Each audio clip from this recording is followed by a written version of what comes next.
buenos días también a los que nos ven por Telesistema Canal 11. Gracias por estar con nosotros en estas transmisiones diarias que hacemos a través de nuestras redes sociales del programa Con el Consumidor, a través de Instagram y de Facebook. Siempre con mucho contenido y muy agradecidos siempre, ¿verdad?, de la oportunidad de poder llegar a sus hogares. Hoy nos acompaña, estaremos conversando con el doctor Joaquín Pérez. Joaquín Pérez, quien es cardiólogo. Estaremos hablando hoy de la cardiología, señora. Así que hipertensión, dolores de arritmias, taquicardias, cualquier situación que ustedes tengan o crean tener con respecto a su salud relacionadas con la cardiología. En el día de hoy estaremos hablando con mi queridísimo amigo, el doctor Joaquín Pérez, que, como dijimos, es cardiólogo y estará con nosotros en el día de hoy.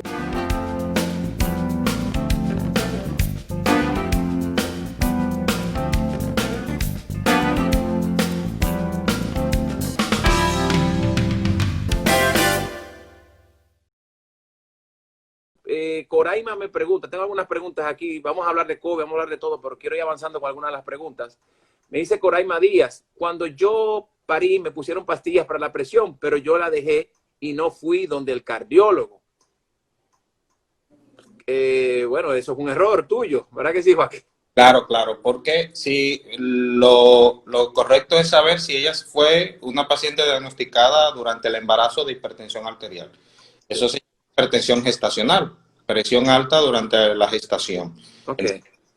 Se le pautó tratamiento, entonces después de llegar al término de su embarazo, posteriormente se esperan unas 6 semanas para una revaloración por la consulta de cardiología. Joaquín, explícame esa parte. Qué bueno que ese tema nunca lo habíamos tratado. Esa hipertensión por la gestación, por el embarazo. Sí, habla un poquito de las causas de esto. ¿Qué es lo que lo causa? Bueno, obviamente, supongo que será el embarazo, pero ¿cuál sería la conexión que hay con el embarazo y esta hipertensión? Sí, hay dos extremos. Sí. Y uno de ellos lo tenemos con mucha frecuencia aquí y otro lo tenemos en países desarrollados. El extremo que tenemos aquí es el embarazo en la adolescencia. Hay muchas jóvenes, es el pan nuestro de cada día en lo que damos consulta o trabajamos en el servicio de hospital público. La gran cantidad de pacientes jóvenes que son diagnosticadas y que tienen un seguimiento de hipertensión gestacional. Eso es una causa. Luego está también la paridad con una mayor edad. Una mujer ya con mayor de 35 años, pues tiende también a presentar trastorno hipertensivo en el embarazo. Esas son dos causas muy importantes a hacer notar. Otra parte también son causas idiopáticas, algunas teorías que durante lo que es la embriogénesis, que por alguna modificación biológica, la mujer comienza a presentar niveles tensionales elevados como un producto de un proceso inflamatorio. Pero yo creo que hay que destacar de que la edad reproductiva es un factor de riesgo importante para desarrollar un trastorno hipertensivo. Muy bien. Igual, ¿y cómo se presentan, Joaquín? Los síntomas igual, o sea, ¿cómo se presentan en el embarazo? La elevación de la presión arterial común como cualquier persona, cualquier mujer no embarazada que asista a la consulta. Niveles tensionales por encima de 140-90. Durante ya a partir de las 20 semanas de gestación, es importante que el trastorno hipertensivo, la presión alta en el embarazo, se considera como tal a partir de las 20 semanas de gestación. Estamos hablando ya que han pasado un periodo de más de 4 años. Entonces, eso es importante. Y posteriormente, durante el seguimiento, lo que tenemos los cardiólogos y también los obstetras, de tener un seguimiento estricto para factores de riesgo que puedan llevar a que ese trastorno hipertensivo ya presente algunos síntomas y signos que son de gravedad, como es la preeclampsia. O sea, cuando se manifiesta la preeclampsia en sí, pues ya ese es un trastorno hipertensivo avanzado que sea complicado. Joaquín, y hay el tema de la medicación durante el embarazo siempre es muy un temor y una preocupación para los ginecólogos, las madres, los padres. ¿Cómo se trata esta hipertensión? ¿Qué se hace en ese proceso? Sí, tanto la Sociedad de Ginecología y Cardiología tienen normas de práctica clínica, donde se establece cuáles son los fármacos seguros durante la gestación y posterior al parto. Entonces esos fármacos son grupos reducidos. Hay muchas familias de fármacos antihipertensivos, pero durante el embarazo, como bien tú sabes, hay una restricción mayor, porque hay fármacos que tenemos que valorar el efecto que pueda causar en el feto, alguna malformación durante la embriogénesis o durante el desarrollo del feto. Entonces tenemos que tener en consideración siempre que esos fármacos sean seguros durante el embarazo. Ok, eso es importante. Me pregunta Clara Inés, buenas tardes, ¿es cierto que el corazón no duele? Esa pregunta nunca falla. Siempre Dice, el corazón no duele. el corazón duele porque acuérdate incluso que esta mañana cuando hablábamos te comentaba de una membrana que cubre el corazón, el pericardio, ¿no? Que es una membrana que le cubre. Y Sí. uno cuando por alguna razón durante el año, en la era pre-COVID, tú tenías una infección gripal, pues posterior a la gripe, pues digamos que consultas por dolor de pecho. Sí.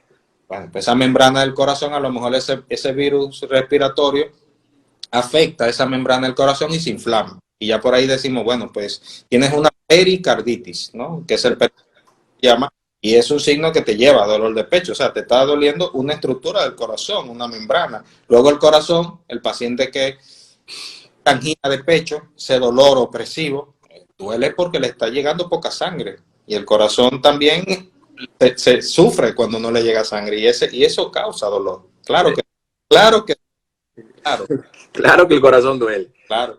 Seguimos, señora, hablando con el doctor Joaquín Pérez, cardiólogo. Doctor, Olga Rosario pregunta, me da mucha taquicardia, siento que me duele el pecho. Sí, yo sé que eso pasa a veces. La pregunta de Olga Rosario, me da mucha taquicardia, siento que me duele el pecho, dice ella.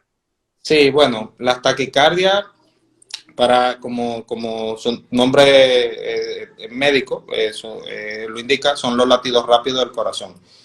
El sentir taquicardia frecuente, pues es un aviso de que tienes que buscar consulta para que te hagan una historia clínica, sobre todo un electrocardiograma en la primera visita que tengas con tu médico. Es importante para determinar cómo está ese ritmo en el corazón. O sea, no es un síntoma o un signo, porque tal vez lo puede tomar en su reloj y decir, bueno, pues la frecuencia cardíaca está en 120, 140, eso no es normal. Bueno, pues debo visitar al médico para que, o al cardiólogo en este caso, para que me haga una clínica. Joaquín, hay mucha gente que en su casa tiene estos aparatos para medirse la presión, que lo venden en la farmacia, lo venden eso. Primero, ¿son fiables estos aparatos y tú los recomiendas que lo tenga la gente? Sí, es importante. Yo creo que hoy en día con esta tecnología, sobre todo, hay formas que, fíjate, cuando hablaba esa persona que nos hizo la pregunta de taquicardia, Sí. hay taquicardias que son paroxísticas. Hay taquicardias que una forma siempre de uno interrogar es ¿cuántas veces te sientes con esa taquicardia? En la semana, ¿cuántos episodios tienes? Y eso es muy importante, Pablo, porque figúrate tú que yo te indico un holter porque tú me digas, siento que el corazón me palpita con mucha rapidez en algunas ocasiones. Y yo te pregunto, ¿cuántas veces? A lo mejor 2 veces en el mes. Un holter de un día no te puede encontrar esa taquicardia. O fue un milagro, de verdad. Nos sentiríamos contentos de objetivar esa taquicardia. Entonces, en las personas jóvenes hoy en día hay ciertos dispositivos, incluso el reloj, bueno, iba a decir marca, pero no, No, vamos. dilo, que te la iba a preguntar. Apple, El Apple Watch. el Apple Watch o el Samsung que tengas, ¿no? Bueno, pues son relojes muy objetivos, incluso el Apple Watch de las últimas generaciones que te puede lanzar una tira de electro, es importantísimo para que nos vayamos haciendo una idea del rol que está jugando ahora mismo esta alta tecnología a disposición de gran parte de la población, porque tú puedes objetivar una arritmia en ese momento, o una extrasístole, un latido adelantado, se puede objetivar en el momento. Lo que te quiero decir es que tú tienes un monitor ambulatorio que cuando te ocurre el suceso, tú puedes grabar tu ritmo cardíaco. Y Mira, ya.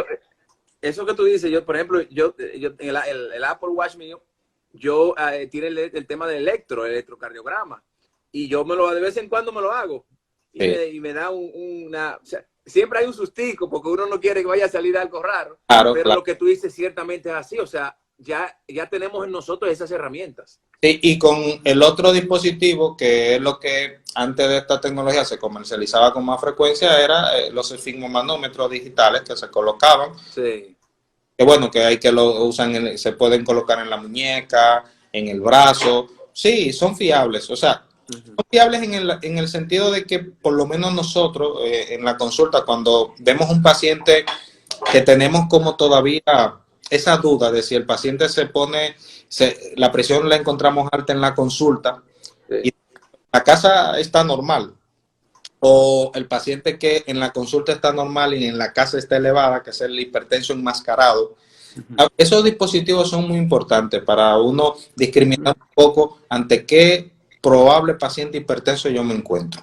O también el seguimiento de un tratamiento antihipertensivo que en un paciente ya diagnosticado de hipertensión. O sea, que todo tiene su rol cuando se sabe usar en el momento que hay que usarse, no continuamente. Porque también otra cosa que le digo a los pacientes es, la presión no es continua. La presión arterial que te tomas a las 9 de la mañana no será igual a la presión arterial que te tomes a las 6 de la tarde. Por mecanismo circadiano, la presión en las primeras horas de la mañana tiende a ser más baja fisiológicamente.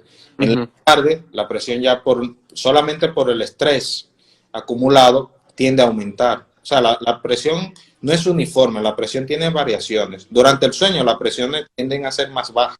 Por eso también Claro. cuando mandamos a monitorizar a un paciente con un mapa, esas presiones nocturnas son importantes. Un paciente que fisiológicamente la presión tiene que descender durante el sueño y que esas presiones se mantengan como si el paciente estuviera despierto. Ojo, tenemos que tener cuidado con eso porque es un paciente hipertenso y con un riesgo de poder desarrollar incluso hasta un ACV, un ACV hemorrágico, Claro. un derrame cerebral para, como Claro. le entiende, ¿no? Mejor. Pregunta Mayra Enrique, ¿un susto o miedo latente puede provocarle esa taquicardia? Claro, claro, claro, porque el corazón también recibe inervación del cerebro y dentro de esa inervación recibe adrenalina y la adrenalina fisiológicamente pues es la hormona del peligro, ¿no? Es una sustancia vasoactiva que inmediatamente nos pone en alerta y el estímulo llega a estructura del corazón donde ese impulso nervioso conduce un estímulo que hace que el corazón lata más. Joaquín, cuando una persona se muere de un susto, pues se ha muerto, que tembló la tierra, que cualquier cosa le da un infarto, esa persona, estamos hablando de un paciente que es sano, que le puede pasar esto, o es un paciente que tenía algo y no se sabía. Bueno, lo importante siempre es de anotar porque eso sería una muerte súbita. Un paciente que previamente, vamos a poner el caso de que ese paciente no se tenga conocido antecedentes de enfermedad de corazón o algún internamiento por causa cardiológica. Un paciente que tampoco se conocía que fuera hipertenso, diabético, pues pudo haber tenido una muerte súbita. Una muerte súbita puede ser generada tanto por una arritmia como por un infarto agudo al corazón. Sí. Estas son dos situaciones que debemos de nosotros tener en cuenta. ¿Qué condiciones ocurrió la muerte? De un susto, bueno, sí, en cardiología existe lo que es el síndrome del corazón roto, que se llama enfermedad de Takotsubo, pero es una enfermedad, es el infarto de los nervios, es el infarto del estrés, pero es una enfermedad, es un tipo de infarto al corazón que se presenta mayormente en mujeres cuando cuando llegan a la menopausia. Se observa mucho en mujeres ya que pasan los 50 años de edad y normalmente lo desencadena una reacción nerviosa exagerada que provoca que el corazón sufra un infarto. Okay. Eso pues, luego está también el paciente que pueda tener ya factores de riesgo que no conocía, un fumador, obeso, por ejemplo, una persona con bastante masa, peso corporal, que también tenga enfermedad de las arterias del corazón, que como último evento, como consecuencia, produce un infarto, ¿no? Que sea ya un infarto agudo del miocardio fulminante, como también popularmente se llama. Tú sabes que tú hablas de obesidad y hay una relación directa con muchas de las personas que han fallecido por el COVID o viendo el tema del COVID, que está relacionado con esto, con la obesidad. Yo creo que uno de los factores de riesgo más altos que hay que tiene el COVID es las personas obesas. Está inicialmente, ahí volvemos otra vez con los primeros informes entre enero, febrero, no, porque los chinos no son tan obesos. Claro. Pero ya cuando comenzó a afectar a Occidente, ya ahí se recogían pacientes, la característica demográfica recogían pacientes obesos. Y ahí ya la obesidad es un factor de riesgo importante para tener un mal pronóstico en el COVID. Sí, eso es importante. Me pregunta Jenny Landeta. Yo tengo un aparato para medir la presión arterial. La lectura es 96/76 y en ocasiones 96/69. ¿Es correcta esta lectura? O sea, nunca es 120/90. Nunca tengo esa lectura. No, si eres una persona joven, con actividad física frecuente, haces tu rutina diaria sin ningún síntoma, es una presión que podremos considerarla normal. Te pongo un ejemplo. Mi mamá y mi hermana Vanessa, que está por aquí al lado, ella... Saluda, Vanessa. Que igual. Ella... Esa fisiculturista. Vanessa maneja esas presiones arteriales, mi hermana, y hace bastante ejercicio. O sea, eso es una presión saludable. Déjame decirte que hoy en día un paciente hipertenso y que podamos tener un paciente hipertenso y con factores de riesgo añadidos, diabético, antecedentes de infarto al corazón, una presión en 120/80 y un poquito por debajo todavía es más protectora para el corazón. Okay. La presión baja protege. En el caso de que produzca una presión como la que ella define, 95, la primera cifra que es la sistólica, y se acompaña de síntomas, bueno, pues ahí tenemos que investigar. Pero si esa es con esa presión haces tu rutina y todas las actividades a las que te puedas dedicar, una presión arterial que no tiene ahora mismo ningún riesgo para ti. Pregunta Inés de Blanco. Cuando camino me fatigo y molesta el corazón. Si subo escaleras, me molesta el corazón si sube escalera. Tengo 60 años todavía y todavía no me han medicado para la hipertensión arterial. ¿No? Pues ella ya ha dado el diagnóstico de por qué se cansa. Una presión arterial no controlada pues genera fatiga, cansancio, porque eso genera mayor trabajo para el corazón. Entonces, Inés, si ya vas comenzando a notar esos síntomas, debes acudir a la consulta. Tienes que buscar consulta ya con el cardiólogo. Hay que investigarte porque esos síntomas que describes se llama disnea de esfuerzo, o sea, falta de aire de esfuerzo. Y eso ya es un síntoma de algo que se conoce como insuficiencia cardíaca. Y ya tienes 60 años. También es bueno notar que bueno que dices tu edad, porque tienes 60 años y es importante estudiarte bien a fondo y preparar un poco tu historia cardiovascular. Excelente. Pregúntate Olinda Sánchez de Jiménez. Una persona que sufre de hipotiroidismo, ¿es un candidato a infartos? El hipotiroidismo tiende también a afectar el corazón, pero lo afecta, vamos a ver desde el punto de vista metabólico, que el perfil de los lípidos, del colesterol, en el hipotiroidismo aumenta ese colesterol total, ese colesterol malo, aumenta, y el colesterol malo, sabemos ya, yo creo que está bastante claro en este tiempo, que es un enemigo de las arterias, es un enemigo y sobre todo es el principal responsable de la acumulación de la placa, de la obstrucción de las arterias. Y ya tener un hipotiroidismo que no esté controlado, porque también tenemos que hacer hincapié en eso, si el hipotiroidismo, si todavía tienes ese comportamiento de tu glándula tiroides en un rango de hipotiroideo, puede generar con el tiempo afectación cardíaca, puedes tener un infarto, pero también puedes tener arritmias, puedes tener enlentecer los latidos del corazón. Y eso también ser una causa también de muerte cardiovascular, que puede ser por una arritmia.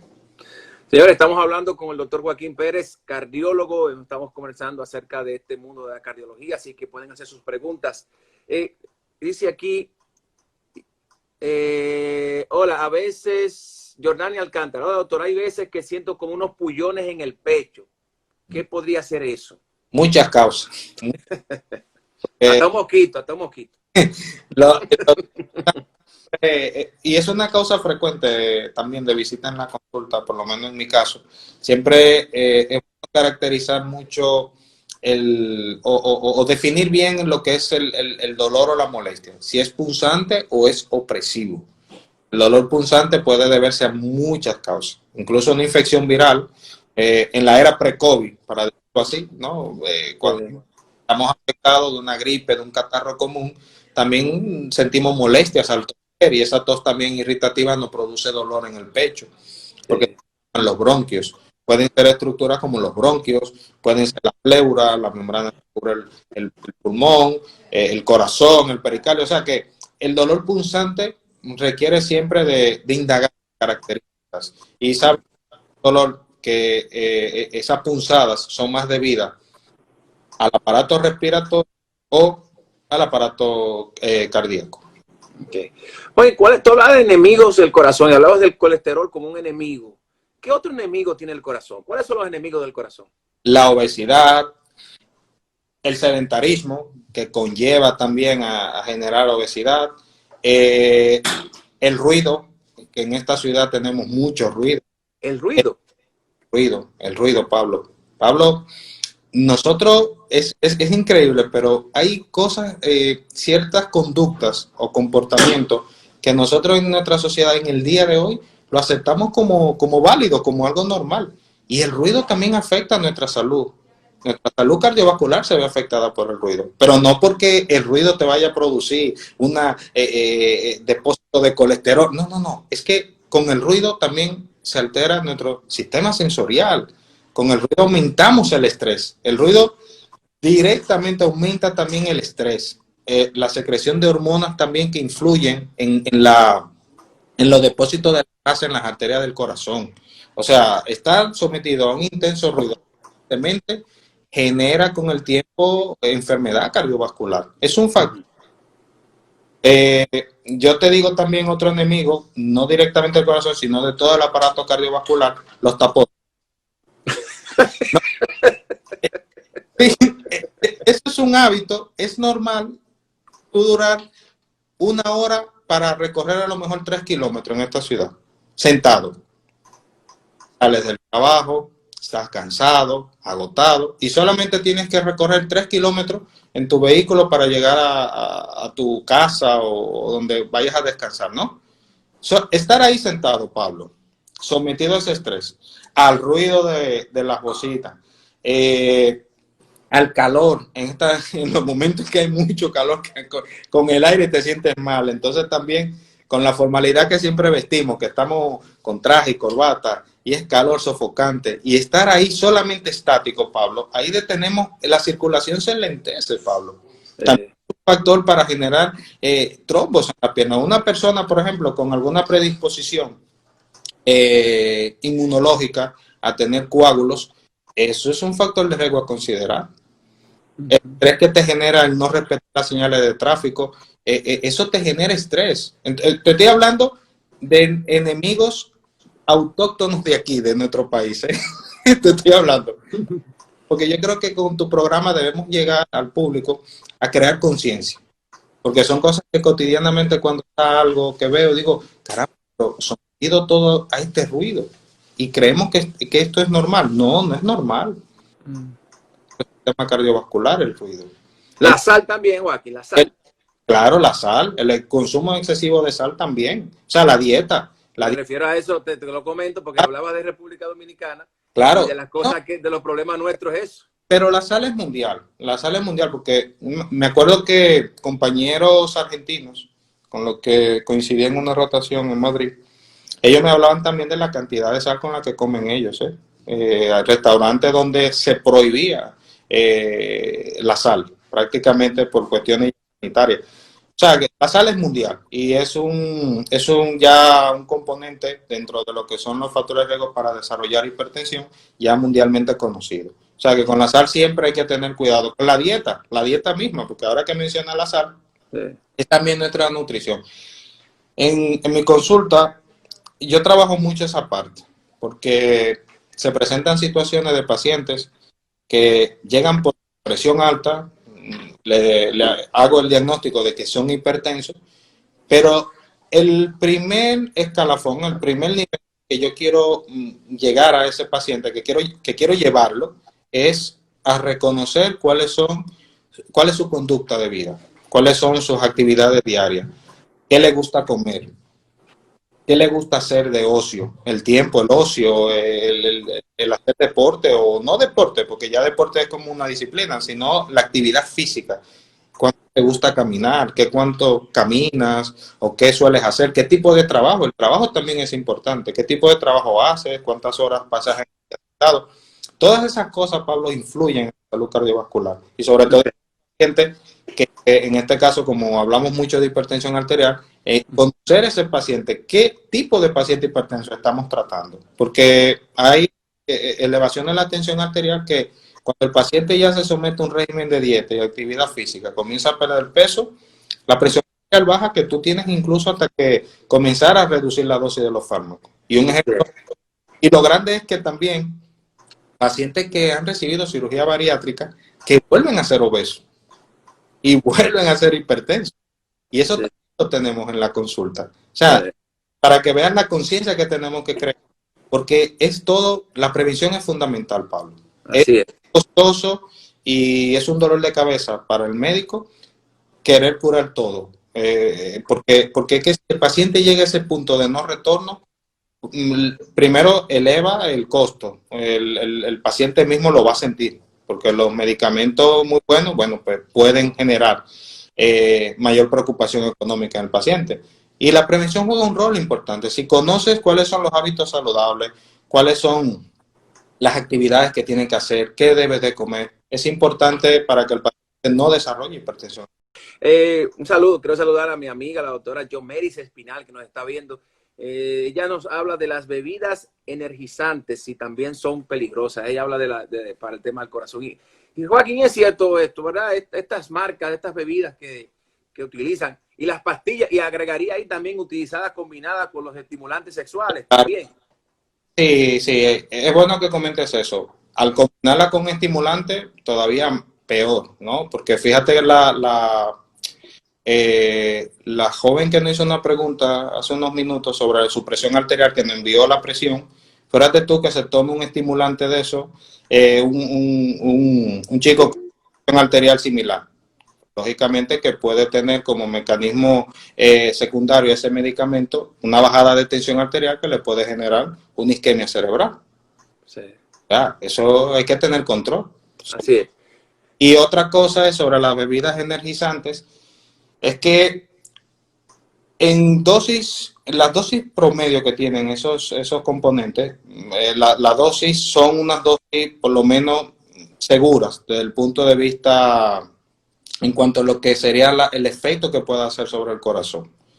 Pero el exceso de esa bebida sí puede generar continuo, el exceso continuo y el paciente también sometido a una carga de estrés puede precipitar una arritmia, puede precipitarla. O sea, sobre la seguridad de las bebidas, solamente como tomarlo, como no de una manera habitual, sino simplemente de una forma ocasional, tomarse una bebida de esta, no va a generar enfermedad en el corazón inmediata.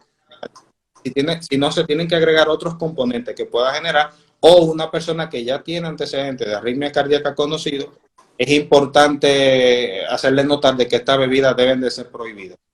Y eso es importantísimo, Joaquín, porque uno de los problemas del corazón, de las cosas que he aprendido conversando contigo, es que muchas veces hay situaciones que no dan síntomas, o sea, que tú puedes estar confundido una cosa y otra. Entonces, si tú no sabes lo que tienes, estás tomando, empiezas a tomarte estos medicamentos, por eso siempre es bueno la revisión continua. Hay que ir por lo menos una vez al año al cardiólogo, hacerse sus estudios para determinar que todo esté bien, y más cuando ya pasamos las 40,000 millas, ¿verdad que sí, Joaquín? Sí, es. Mira, pregúntate Olinda Sánchez de Jiménez, muchas gracias. Tengo el colesterol total en 293 y los triglicéridos 204. ¿Estoy frita? No, ya requiere de Por comer comida frita, que está así. sí. No, sumamente elevado los niveles de colesterol y de triglicéridos. Y necesita ser evaluada por el cardiólogo para plantearse el tratamiento y el seguimiento, ¿no? Fíjate, Pablo, en cardiología también, la cardiología, a mí me encanta lo que tuve la oportunidad de estudiar, porque te da mucha respuesta. Nosotros en cardiología tenemos escalas probabilísticas y dentro de uno de los factores de riesgo a tener cuidado siempre es el aumento del colesterol en la sangre, porque es uno de los principales componentes de lo que es la formación de la placa que termina obstruyendo las arterias del corazón, pero también las arterias del cuello que van al cerebro para producirte un infarto. O sea, que tenemos un componente delicado. Sí. Entonces, muchas veces el paciente tenemos que preocuparlo por una razón, porque como eso es un factor de riesgo importante, nosotros tenemos que ese paciente no solamente ver esos niveles que tenemos, si son un colesterol elevado y triglicéridos elevados, por la dieta, por los hábitos del individuo, o por una causa genética, que también hay enfermedades genéticas que aumentan el colesterol, individuos que manejan niveles de colesterol hasta en 500, y eso es genético. Entonces tenemos siempre, por eso requiere de una revisión, porque tenemos que evaluar, y esas escalas probabilísticas muchas veces nos dan un pronóstico. Por lo menos, bueno, no solamente tendrás el colesterol, la enfermedad cardiovascular es la suma de factores cardiovasculares. Y si eres diabético o eres obeso y aparte de eso tienes colesterol malo, ya tienes 3 veces más probabilidad de desarrollar un infarto que aquel que solamente tenga el colesterol elevado. No Sí. entiendes lo que te quiero decir. O sea, es la sumación siempre de factores de riesgo lo que terminará dando o impactar en la muerte cardiovascular. Excelente. Joaquín, ¿es verdad que dicen que cuando una persona le da un infarto y se sana, es poco probable que se muera de un infarto? Es un mito que yo he escuchado, que se pueda morir de eso. No, eso... ¿Usted ha escuchado eso anteriormente? No, así no, de Es verdad que que no, ya tú sabes de lo que no, ya tú sabes de lo que no te vas a morir. O sea, no, cuando te, todo lo contrario. Un infarto hoy en día, la persona que tiene un infarto y no ha recibido las atenciones adecuadas y tiene, vamos, 2, 3 veces más probabilidades de tener un infarto en los próximos años y morir de un infarto. Porque hoy en día, realmente, cuando se está en el proceso agudo de un infarto al corazón, las primeras 2 horas son fundamentales, Pablo, de ese paciente recibir una atención en una emergencia y deducir en ese momento para llevarlo a una sala de cateterismo. Inmediatamente, las primeras 2 horas son importantísimas, Pablo. excelente. Joaquín, pregunta Dulce Morel. Hola, doctor. En el brazo izquierdo a veces siento una sensación de calambres. ¿Qué puede ser? Desde una afección nerviosa, una neuropatía, a veces también, sí, porque tú sabes que ahora también se busca en Google, dolor en el brazo izquierdo y te vas a... Sí.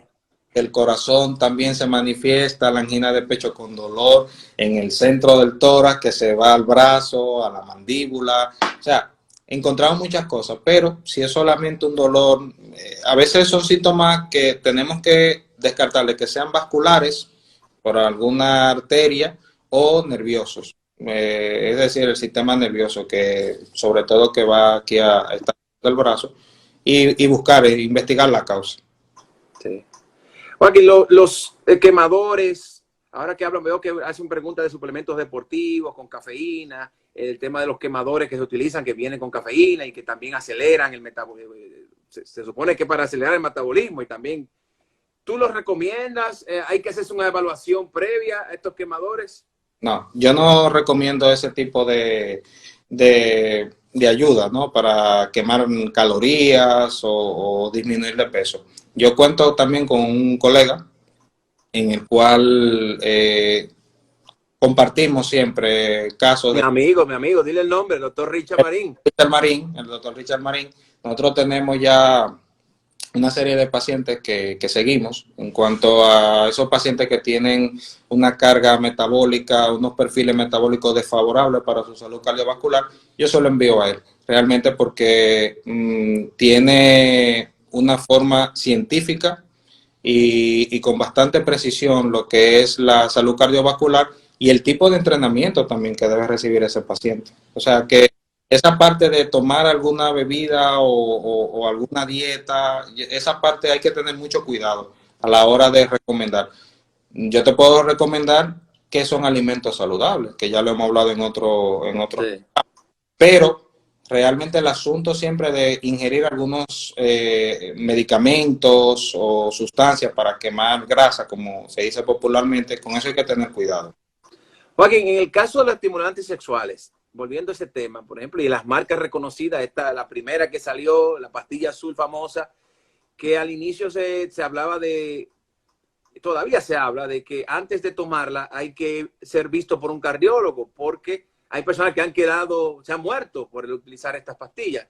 Habla un poquito cuáles son la preindicación o condición que puede tener esta situación. Un hombre con disfunción eréctil, que la sepa distinguir, que tenga problemas de erección, debe visitar a un cardiólogo también. Debe ser evaluado por un cardiólogo, porque la disfunción eréctil o los problemas de erección directamente también es un factor de riesgo cardiovascular. Entonces, de ahí viene la importancia, porque estamos hablando de que también para la erección se necesita irrigación sanguínea. Y claro, cuando ya tenemos a nivel del aparato cardiovascular, puede generar lo que sería un infarto. Entonces, por eso la disfunción eréctil en un paciente que visita a su médico general o un médico internista, es correcto que lo vea el neurólogo, pero también debe ser visto por un cardiólogo. Que la disfunción eréctil también es un factor de riesgo o un equivalente de riesgo para la enfermedad cardiovascular. Hay que descartarlo, reconocer bien a ese paciente de que ese corazón esté funcionando adecuadamente. Eso es importante. Vamos a ver, preguntas por aquí debajo, dice... Vamos a ver. Oye, mira esa pregunta. El hecho de que una persona se haga su electro y un eco, ¿no garantiza que en algún momento sufra un infarto? Bien. En el electrocardiograma existen los infartos silentes. Hay un pequeño grupo de pacientes que en una revisión, sobre todo en una revisión, por ejemplo, cardiovascular previo a una cirugía, podemos encontrar en un electrocardiograma algunas alteraciones en esas ondas que se registran que nos pueden dar la idea a nosotros que esto ha sido un infarto que ha tenido este paciente. Sí. O cuando se realiza un ecocardiograma, encontrar algunas alteraciones en lo que es que en el ecocardiograma vemos en vivo el corazón contraerse, ¿no? Cuando vemos eso, bueno, pues sí, nos puede alertar de que ese paciente en algún momento de su vida puede tener un infarto. Ahora, lo que queremos encontrar siempre es que tanto el electrocardiograma y el ecocardiograma estén normales, porque eso nos ayuda bastante. Pero también existe el otro caso. El paciente que va a la consulta porque se siente con fatiga, que se siente con un poco de pecho, le hacemos un electro, Pablo, y le hacemos un ecocardiograma y está normal. Pero decidimos, como tenemos alta sospecha, en base a la historia clínica, estudiar bien detalladamente ese paciente, tenemos la sospecha y decimos, ese paciente, ese cuadro que me presentan, aunque el electro y el ecocardiograma esté normal, puede estar ya presentando lo que es una angina de pecho de causa cardíaca, ¿no? Ese paciente tengo que hacerle otras pruebas especiales que me puedan a mí ayudar a que ese paciente tiene lesión en las arterias del corazón y puede desarrollar un infarto. Es decir, que están los dos extremos. Hay pacientes que pueden tener electro normal y eco normal y eso todavía no nos dice nada. Lo que nos dice más es evaluar o completar ese paciente con la historia clínica y otros auxiliares que nosotros necesitamos para determinar el riesgo que puede tener ese paciente de en algún momento. Pregunta GAMS 42. Si uno va para su cardiólogo mañana a las 9, ¿se puede beber un traguito hoy? Una pregunta para animar un poco, ¿no? La tarde. Pero, ¿verdad? Pero respóndele, Joaquín, ¿él puede o no? Sí, sin emborracharse. Sin emborracharse. Seguimos, señores. Vamos a ver, seguimos hablando con el doctor Joaquín Pérez. Dice, ¿cuándo podemos considerar que la presión arterial está baja? ¿Cuáles son los valores? Y yo le agrego esa pregunta, Joaquín. Si va a depender, lo que es una presión baja va a depender del historial del paciente, o sea, de las características del paciente. Vuelvo y te repito, la presión arterial no es uniforme. La presión arterial mantenemos, te comento mi hermana Vanessa, su presión siempre cuando le he tomado la presión en algún momento, su presión ronda entre 100, 95, O sea, y ella es su presión normal. Ella, y siempre le hago hincapié, si te toman la presión en algún momento, ya tú sabes que tú manejas esos niveles, porque cualquiera puede decir, no, es que tiene la presión baja, hay que ponerte suero porque tiene la presión baja, o beber líquido, no, Un trago de whisky. o un trago de whisky, ¿no? Sí. La presión baja no tenemos parámetros, porque los parámetros siempre que hay es para la presión cuando pasa de una cifra estimada, una cifra ya objetiva, que no es saludable para el corazón y para la salud de toda la aparato cardiovascular. Entonces nosotros tenemos que por debajo de 130-80 es una presión muy saludable para cualquier individuo encontrándose en cualquier factor de riesgo cardiovascular. Okay. Una división como decir, yo soy un hipertenso de tipo 1 por el cardiólogo, de tipo 2, basándonos en los niveles de la presión arterial elevada. No, por debajo de 130-80 es una presión bastante saludable. Y yo creo que con eso es lo que es que se tiene que conformar las personas. ¿Qué es más peligroso, Joaquín? ¿La presión alta o la presión baja? Estoy diciendo, por debajo de 130-80 la presión es sumamente beneficiosa para la salud cardiovascular. Por encima de esos niveles hay que tener cuidado porque es donde aumentan las complicaciones, sobre todo el paciente ya que se va haciendo añoso, el paciente que tiene otros hábitos de vida no saludables, presiones mantenidas y sostenidas por encima de esa cifra. Pregunta Ingrid Fenton, dice que una persona joven no supera un infarto, mientras que un adulto sí. Yo he escuchado eso también. Hablan de eso, de que el adulto es más resistente a un infarto. No, no es eso. Eso es una pregunta que conlleva a analizar una serie de causas y factores. Simplifícala. Un joven puede tener vamos a suponer un infarto a los 30 años y que no recibe un tratamiento oportuno, ya sea un cateterismo o una cirugía cardíaca. Ese joven a lo mejor, bueno, pasó la etapa aguda, ha entrado a la etapa crónica, pero si se adhiere a un programa de rehabilitación cardíaca, él puede recuperar función cardíaca. Si ese infarto ha superado las complicaciones. Ahora, a mayor edad, una etapa aguda de un infarto también puede conllevar a complicaciones agudas en los primeros 30 días del infarto que pueden llevar a la muerte de ese individuo. Nos hacemos más vulnerables a medida que avanzamos de edad. Sobre todo a partir de los 60 años somos más vulnerables a un infarto. Pero no me siento conforme en responder esa pregunta haciendo ver que el joven va a sobrevivir y la persona de avanzada edad no. No, porque es que se conjugan muchos factores en el infarto. No solamente va a depender de la edad per se, inciden otros factores que se evalúan en ese momento. Y no podemos dar con certeza quién vive más o quién vive menos. Ahora, el joven por su capacidad tiende a regenerar, tiende a tener posibilidades mayores, pero más dada por la edad, por la temprana edad en que tiene y lo que se puede hacer en ese transcurso de su. Otra cosa, hoy en día existe lo que es la rehabilitación cardíaca. Hay personas de 80 años que han tenido un infarto y entran en un programa de rehabilitación cardíaca y te puedo decir que con 81, 82 años hacen una vida normal. Hacen una vida normal. O sea que también hoy en día existen lo que son los programas de rehabilitación cardíaca que hace unos 20 años atrás no disponíamos de ellos. Y ese seguimiento, ese tratamiento en conjunto, el seguimiento en consulta y la rehabilitación cardíaca hacen que el corazón perdure, ese corazón se recupere. No que vaya a desaparecer el infarto, no, porque infarto es una zona negra, es una necrosis que ha existido, son células que han muerto. No, pero hacen que las otras células que han podido sobrevivir, pues se hagan más fuertes y logren hacer la función que otras células ya no pueden. Pregunta Vanessa, doctor, si tenemos alguna condición cardíaca, ¿deberíamos conocer previo sobre anestesia ante un procedimiento dental? Sí, señora. Vanessa, te la respondo yo, sí. Claro. Sí, claro. Es importante, claro.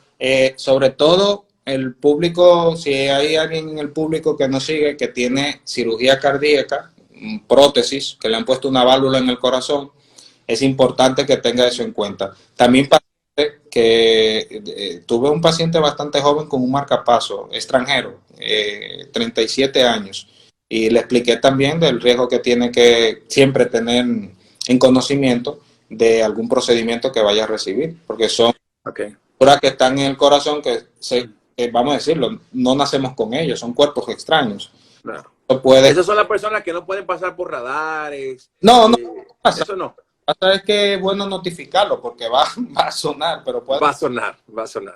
Claro. Pregunta Ingrid, tengo una amiga que dice que siente un sonido como de taladro en el corazón. Taladro en el corazón. Bueno, Ingrid, lo que te puedo decir es consultar la consulta, porque el sentir un sonido de taladro o algo era un soplo y lo percibes como un taladro, pero vamos, no me atrevería a dar algunas ideas porque puedo también generar preocupación. Yo lo que sí digo lo siguiente, y esto me atrevo a decirlo sin temor a equivocarme: no se puede jugar con el corazón. Así es. Eso yo me atrevo. Si usted tiene alguna complicación, si usted tiene un tema de alguna molestia, es mejor. Es más, puede ser, porque Joaquín también nos enseñó en algún momento que hablábamos, que tal vez una situación que uno entienda que es dolor en el área del corazón, puede ser hasta un gas, hasta un viento, ¿verdad que sí, Joaquín? En algún momento creo que tú hablabas de eso. Sí. O puede ser que no esté relacionada con el corazón. Pero yo prefiero descartar antes de pensar que es algo menos. O sea, vayan a su cardiólogo, porque el corazón, señores, si el corazón falla, no hay bueno, hay trasplantes de corazón, pero eso es carísimo. Sí. No todo el mundo. Y hasta una edad. Hasta una edad. Hasta una edad. Joaquín, por último, porque ya el tiempo se nos fue, qué pena que esto sea tan corto. Preguntan los síntomas de la hipertensión.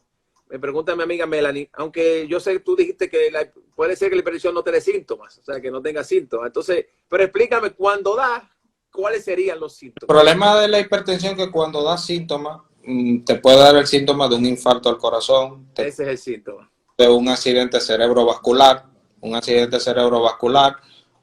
También síntomas de falta de visión, te puede dar también problemas de retina.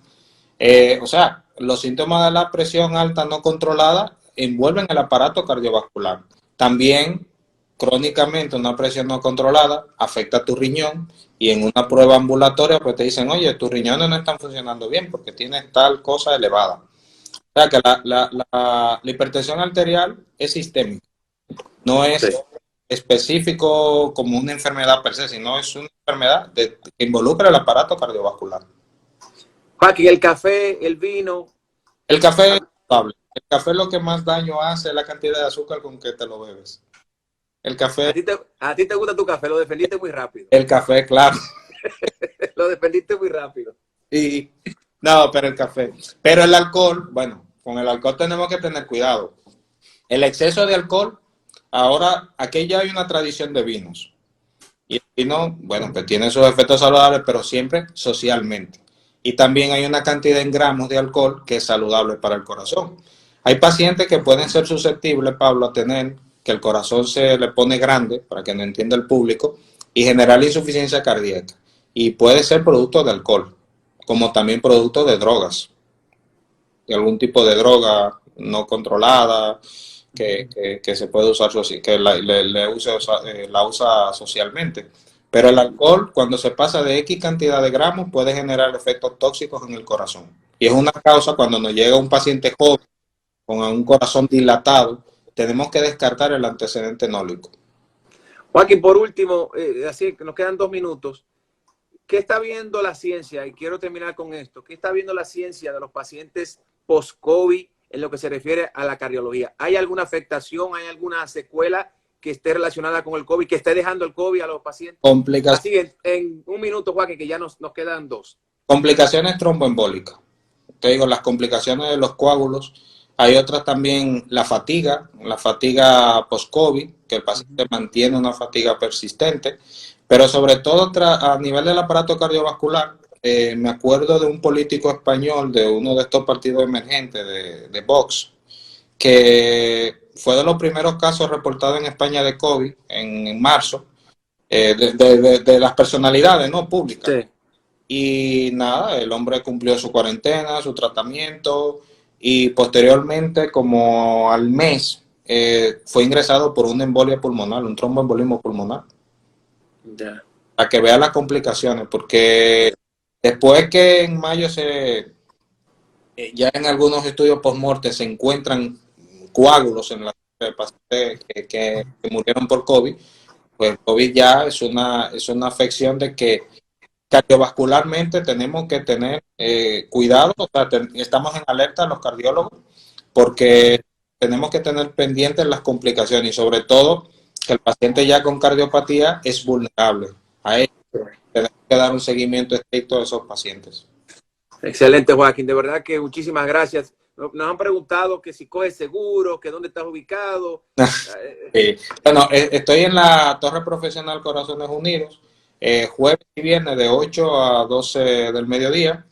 Y puedo dar el teléfono del consultorio. Yo daré mi teléfono personal por si quieren alguna consulta o ya. Rápidamente, Joaquín, 15 segundos. Sí, 849-353-1930.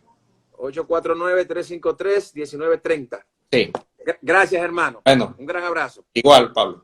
Cuídense mucho, señores. Bye.